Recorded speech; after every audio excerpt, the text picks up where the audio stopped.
Olá a todos! Bem-vindos a mais um episódio do Alimente, Nutrição e Ciência, em que nesse episódio, a Aline Aguiar entrevista a jornalista Guta Nascimento em uma conversa sobre os padrões sociais de imagem e corpo e como as mudanças sociais que buscam alterar esses estereótipos também vêm influenciando as mídias e os comportamentos nas redes sociais.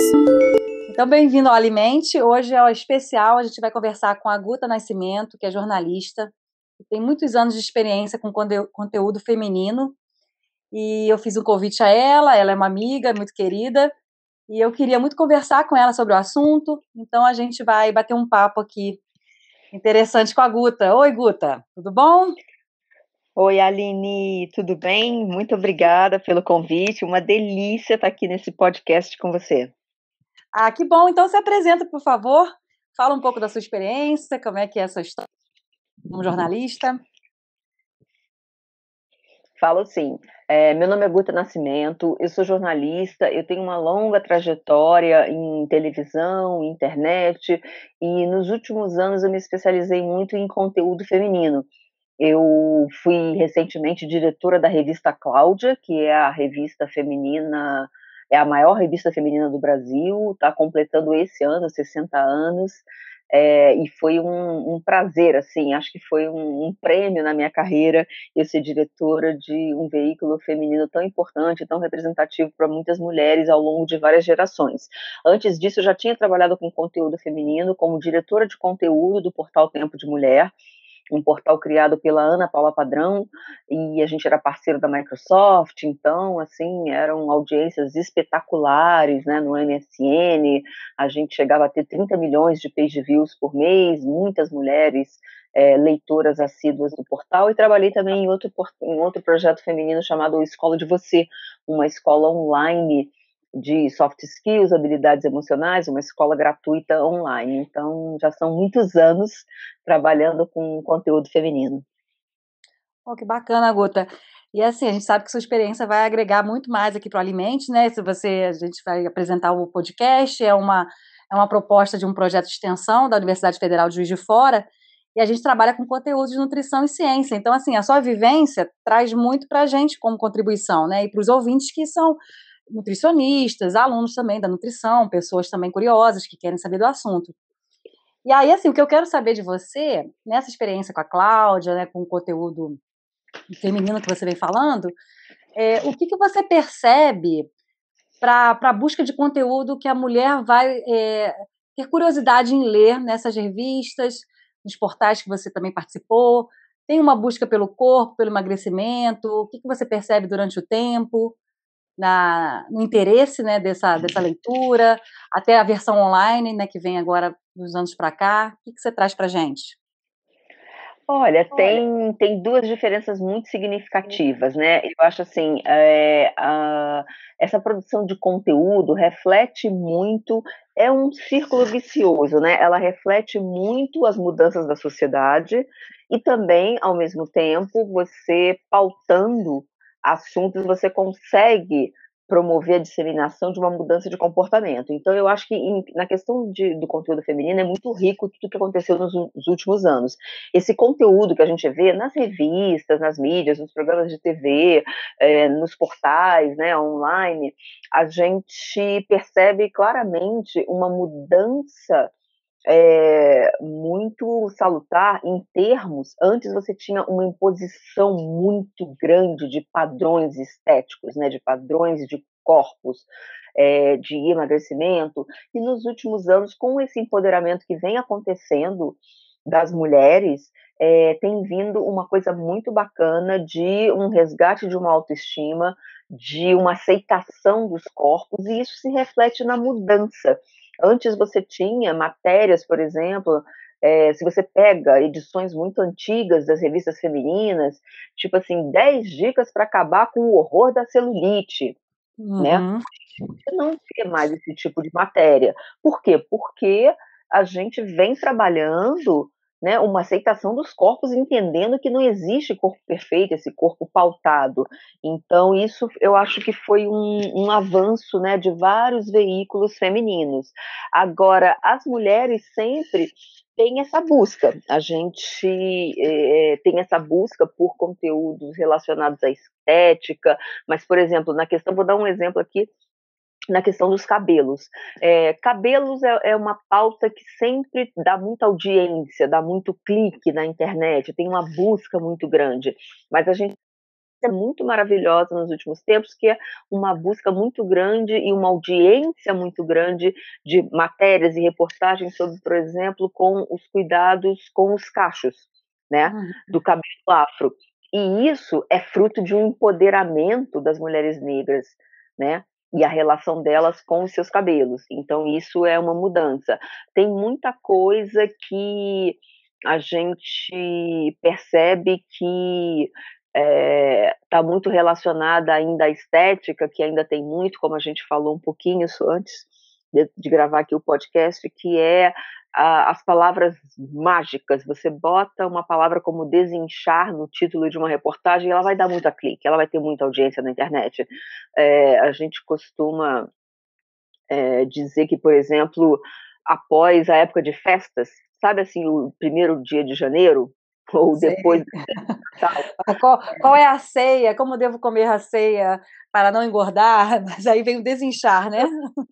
Não é nem isso, vem assim, 6 chás para desinchar. A palavra desinchar tem uma audiência incrível. As pessoas parece que ou porque comeram muito, ou porque beberam muito, ficam numa ânsia de procurar um modelo aí, né, de mágico desses que a gente sabe que não funciona, mas enfim, e vem essa busca. Então, eu costumo dizer sempre, assim, a gente não está ainda onde a gente gostaria de chegar, que realmente é uma busca pela saúde e não pela imposição de um padrão estético, né? Mas a gente avançou bastante, né? A gente não pode deixar de não comemorar esse avanço, de não ter mais matérias com uma imposição do tipo acabe com as rugas, porque a ruga é um processo natural, né? Assim, não há quem não vai ter ruga, né? Isso é lutar contra o seu corpo eternamente, ad infinito.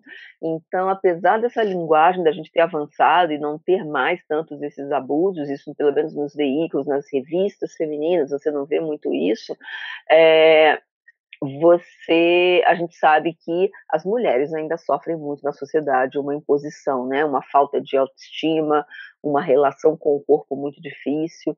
A gente vive uma era de uma relação com a alimentação muito ruim, né? Muito ruim, que eu digo do aspecto da saúde mental, né? As pessoas vivem culpadas porque ou comeram demais, ou querem emagrecer, e se sentem, a relação com a comida, você não tem prazer mais na comida, né?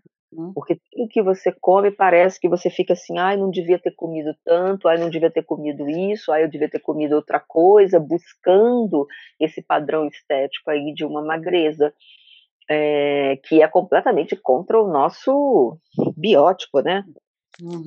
E é o que a gente vê, pelo que você está falando, um contraponto com o que é estimulado nas redes sociais, né?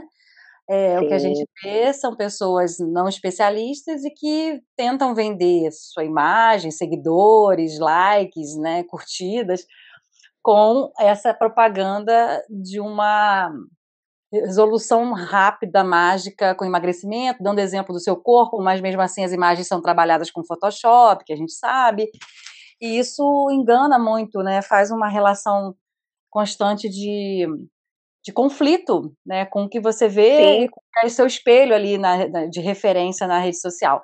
E pelo que você diz, as revistas têm uma preocupação em não trazer isso, né, mesmo porque quando vocês fazem as pautas, né, Guta, estava até conversando com você antes, eu estava pensando, assim, como é que vocês pensam, como é que, fala um pouquinho assim, como é que vocês idealizam, pensam assim, vamos fazer uma pauta sobre esse assunto, aí como é que vocês organizam, né, dentro da equipe, da editoração, como é que é essa estrutura na revista?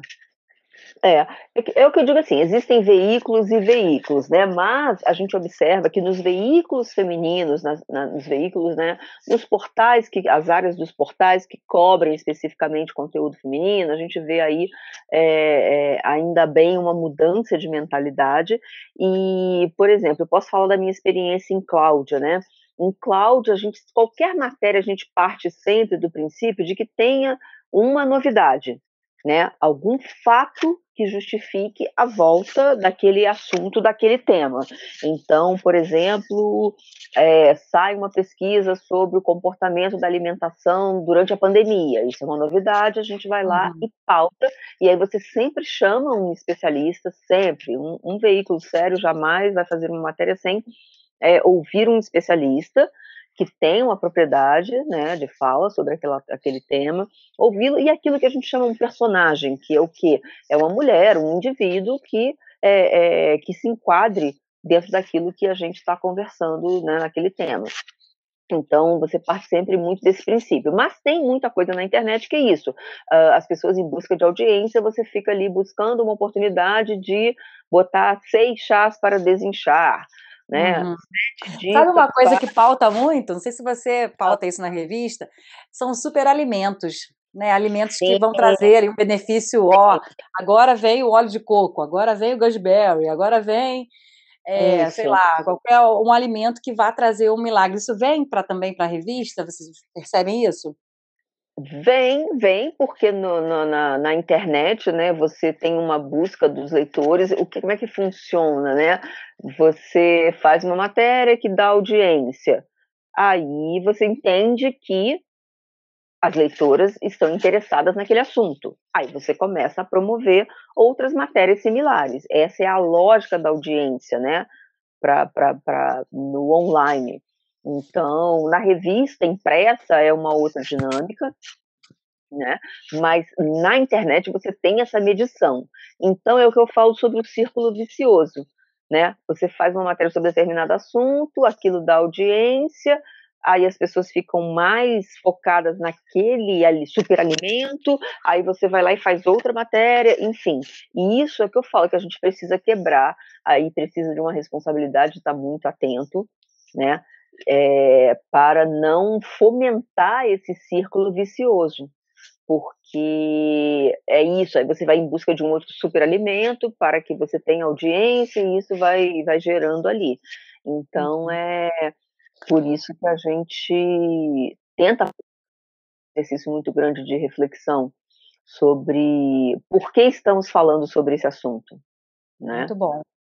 E essa preocupação do corpo, né, como você diz, essa busca pelo corpo normal, né, não ter mais essas reportagens, celulite, tira celulite, ou então um foco muito no exercício para ficar com corpos, né, exemplar ali de referência, de alguma modelo, esse contraponto de entender seu corpo, né, como é o que você tem, é o que você tem um corpo com saúde, né, que você tenha uma qualidade de vida, é um corpo que você movimenta, é funcional, mas que você tem seus defeitos, como todo mundo tem, né?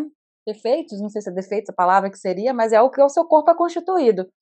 Mas isso é bom saber que a revista está incentivando esse reconhecimento, porque a gente vê muito crescimento, principalmente agora da pandemia, né, de problemas na saúde mental, transtorno alimentar nos jovens, né, que é um reflexo dessa rede social deturpada com as imagens, né, do seu próprio corpo.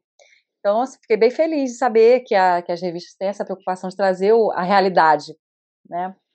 Sim, e sobretudo trabalhar essa questão da autoestima, porque ao mesmo tempo em que os veículos jornalísticos tiveram essa mudança, porque antes realmente era assim, se você puxa aí nos arquivos, vem matérias constrangedoras, que hoje em dia a gente olha e fala, meu Deus, que vergonha disso. Porém, a gente sabe que tem um mar, a gente vive a era da influência, né? Nós nos tornamos pessoas influenciáveis por outras. A gente segue muito nas redes sociais pessoas que a gente admira por N razões e essas pessoas nos influenciam, elas têm o poder de nos influenciar nas nossas decisões de compra, de comportamento, de várias outras coisas. E infelizmente a gente vê que existe sim uma infinidade de influenciadores sociais completamente irresponsáveis, completamente sem refletir, um universo muito, muito, muito tóxico, onde barrigas saradas, barrigas tanques, aí todo Barriga mundo lá vai. negativa, barriga negativa. Barriga negativa, chegamos a esse ponto, gente. E todo mundo escrevendo Mara, e a pessoa posta uma foto, e aí vai todo mundo lá, e Mara, e como você tá magra, como se ser magra fosse sinônimo, né, de beleza, e aí isso, principalmente as adolescentes, né, eu acho que as meninas adolescentes, informação, tem toda uma geração que está tendo, e há psicólogos especializados em adolescência que falam muito sobre isso. Nós temos aí uma geração enorme de adolescentes que estão formando a sua identidade através das redes sociais, aquilo que gerações passadas faziam. Você formando, quando você está construindo ali, né, a sua identidade, quem você é, quais são os seus valores, isso se dá muito na fase da adolescência, quando você deixa de ser criança e está fazendo uma transição para ser um adulto. E antes a gente formava isso no convívio, né, no nosso convívio social, aonde quer que ele se desse.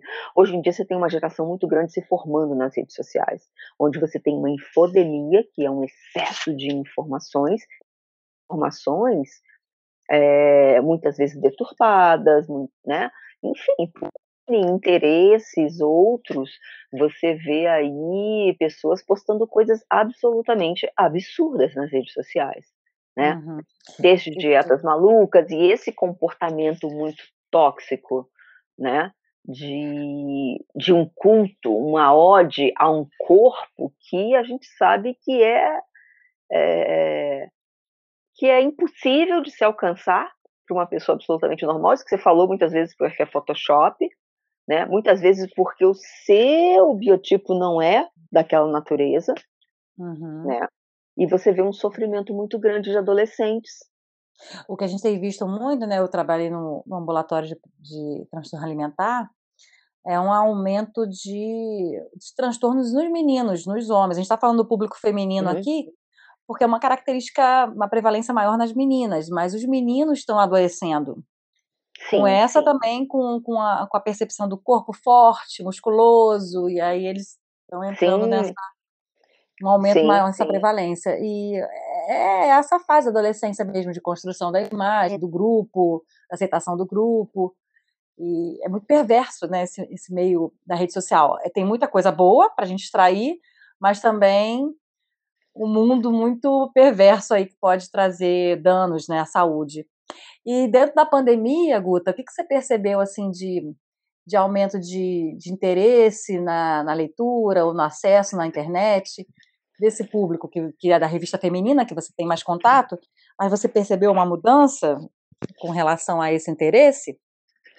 Teve mudanças assim que eu acho que foram, né, para todos em relações a efeitos da pandemia, né? Então, reportagens que já mostram aí o ganho de peso na pandemia por causa do sedentarismo, os impactos do sedentarismo, o aumento de doenças como hipertensão e diabetes e o impacto do confinamento, né?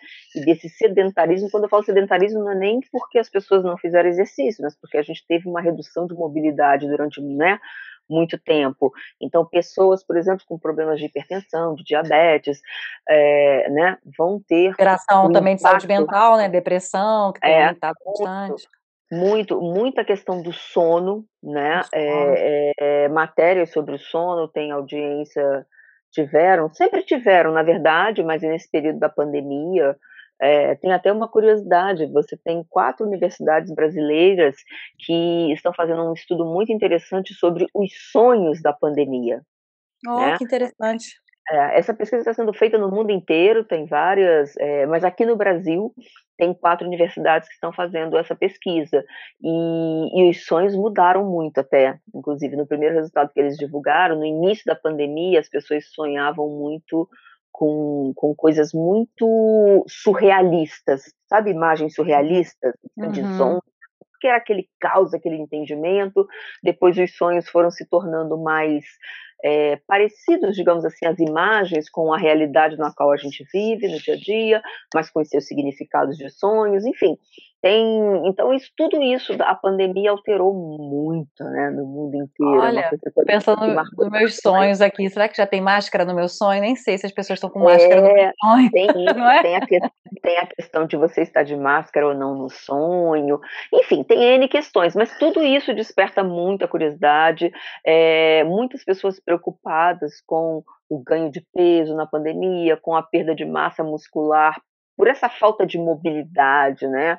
A gente antes Uhum. estava num prédio, ia para uma reunião, subia de escada, a gente ia toda hora na rua, você e a pandemia reduziu muito isso. Então, tudo que diz respeito ao impacto físico da pandemia, físico e saúde mental também, né. Tem uma questão também que eu acho muito interessante, o professor Miguel Nicoleles, que é um grande neurocientista brasileiro, ele é contra o uso da expressão, ele argumenta que ele é contra o uso da expressão saúde mental, porque Hum, ele diz que não existe saúde mental e saúde física, saúde é uma coisa só, tem uma unicidade. Não tem ok. como você estar, dizer assim: "Não, minha saúde mental e minha saúde física. Não, de corpo eu estou bem, mas mentalmente, emocionalmente eu estou abalado", porque quando você está abalado emocionalmente, isso se reflete no seu corpo, é uma coisa só. E vice-versa, quando você tem uma doença física, você está com alguma, né, Uhum. alguma coisa no seu corpo que não está, funcionando, isso te abala emocionalmente. Então ele fala muito claramente: "Parem de separar a saúde mental da saúde física, saúde é uma só".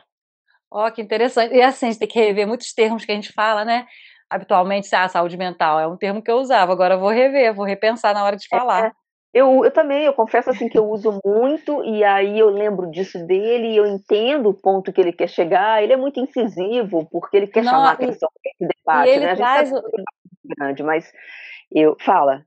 E ele traz, assim, a reflexão da humanização, é um corpo único, você não está separando, Uhum, categorizando mente e corpo, igual há um tempo atrás que a gente especializava a medicina, né, por compartimentar, eu só sei de nefrologia, só sei renal, tá, não sei uhum. nada de gastro. E a gente tenta agora humanizar mais, né, o entendimento da saúde no corpo completo, né, no corpo íntegro, não de separando. Muito boa essa reflexão dele. É uma provocação dele, e aí eu me pego falando também saúde mental, aí eu tento trocar por equilíbrio mental. É, ó, uma boa, boa, gostei. Acho que quem vai ouvir a gente vai repensar também sobre isso, porque é tão habitual falar saúde mental, né? Até eu falei aqui, ó, bom, Sim, aprendi. não, mas a gente fala e a gente vai repensando, né. Eu falo várias vezes, aí eu falo: "Espera, não, calma, o que que eu quero dizer mesmo?". Muito bom. Ô, Guta, mas assim, eu agradeço muito a sua contribuição aqui com o nosso podcast, né? Eu acho que o que você trouxe para a gente é uma realidade. A gente, em todos os campos, né, a gente vai repensar o que é antes da pandemia e depois da pandemia, e toda a influência que a pandemia vai trazer para nosso convívio, para nossa vida, né, família, emocional, físico, e Sim, saber como os sim. veículos de comunicação elaboram essa questão do corpo, da alimentação, né, o foco sempre buscando um especialista para trazer a informação, né, de conteúdo de qualidade, científico, isso é muito importante. E até eu queria que você fechasse essa nossa conversa, assim, com uma percepção sua para o futuro, como que você pensa essa abordagem, né, da comunicação. Eu acho sim que a visão macro nós é aquilo que eu falei no início, é claro que há veículos e vão ter exceções, mas de maneira geral, eu acho que a gente pode comemorar que nós estamos avançando numa outra comunicação em relação ao corpo.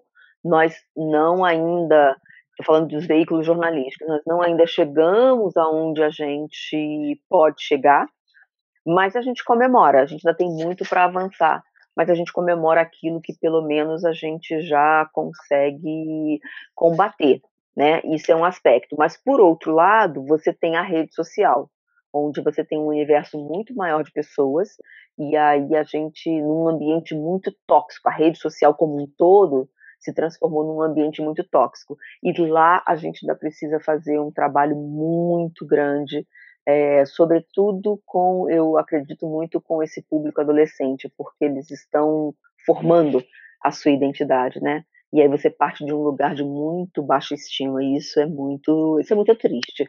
Então, acho que a gente tem muito trabalho pela frente. Acho que a que gente bom.